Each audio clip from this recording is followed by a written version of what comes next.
wanted to give you guys an update on Kurt the K2 that has no serial number, that also doesn't have any crystal filter selection. So there's nothing on the band, but I'll remind you of the signal by using this 10152.8. Sounds kind of like code, but you can notice that if I hit the XFIL button, it says that I'm on the 400 hertz filter. If I hit it again, it says I'm on the 100 hertz filter, and there's no change at all.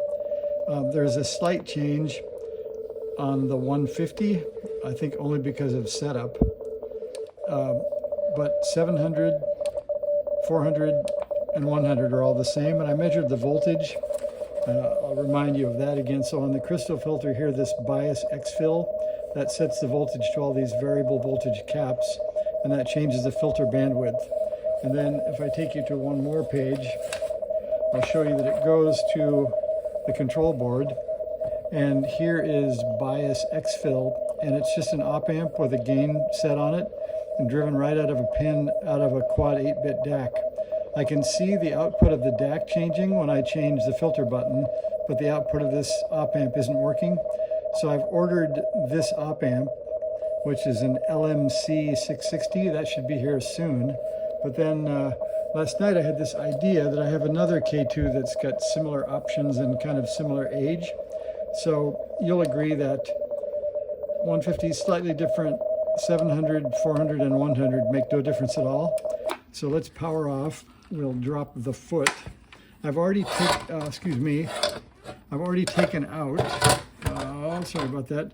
I've already taken out this screw, and we'll pull off the probe. Then I can just lift that control board out, I believe.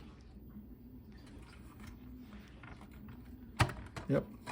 Okay, there's the control board. So thank you, Wayne, for making a modular radio. I have another K2 that I've donated or borrowed the control board from, so let's just plug it in and see what happens.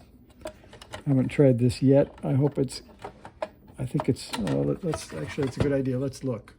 So this board says control board Rev A 1999, and this board says control board Rev B 2002. So let's hope for the best.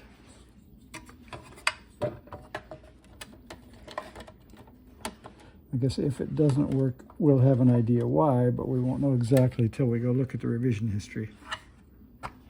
Okay, that's plugged in, and I'm gonna take the risk of not putting the screws in just for our video speed. So let's power up and see what happens. Okay, we're on a different band, on a different frequency.